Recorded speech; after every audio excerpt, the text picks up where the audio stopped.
క్రీస్తునందున ప్రియులకు ప్రేమతో వందనాలు తెలియజేస్తున్నాను. అక్టోబర్ నెల 26వ తేదీ 2025. ఈరోజు దేవుడు మనకు చేస్తున్న వాగ్దానం ఏమిటనగా, కీర్తనల గ్రంథము 91వ కీర్తన 10వ చరణం. నీకు అపాయమేమియూ రాదు, ఏ తెగులును నీ గుడారమును సమీపించదు.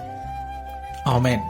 నా ప్రియమైన సహోదరి సహోదరులారా, ప్రస్తుతం మనం జీవిస్తున్న దినాలు చెడ్డ దినాలు, అంత్య దినాలు, అపాయకరమైన కాలములు. ఇంటి నుండి బయటికి వెళ్లిన వ్యక్తి క్షేమంగా తిరిగి ఇండ్లు చేరుతాడన్న గ్యారంటీ లేని దుర్భరమైన పరిస్థితులలో మనం జీవిస్తున్నాం.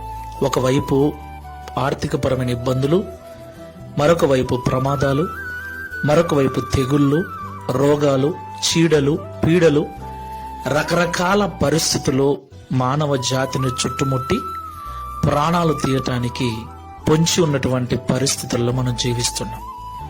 ఇలాంటి భయంకరమైన పరిస్థితుల్లో దేవుని కంచె కాపుదల మనకు చాలా అవసరం.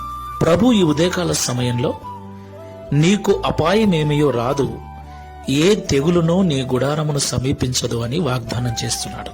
దేవునికి మహిమ కలుగును గాక. నా ప్రియమైన సహోదరి సహోదరులారా, ఈ లోకంలో జీవిస్తున్న మనం అందరం కూడా దేవుణ్ణి నమ్ముకున్నాం. దేవుణ్ణి నమ్ముకున్నాక కూడా అనేక కష్టాలు, సమస్యలు, రోగాలు, తెగుళ్ళు ఇవి మాత్రం మనల్ని విడిచిపోవటం లేదు.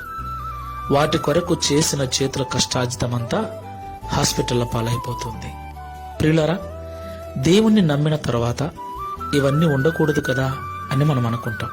అయితే సత్యం ఏమిటంటే, దేవుణ్ణి నమ్ముకున్నంత మాత్రాన ఇవన్నీ మనల్ని వదిలిపోవు. దేవుణ్ణి ప్రేమించినప్పుడే ఇవన్నీ మనల్ని వదిలిపోతాయి. దేవునికి మహిమ కలుగును గాక. Download ShareChat.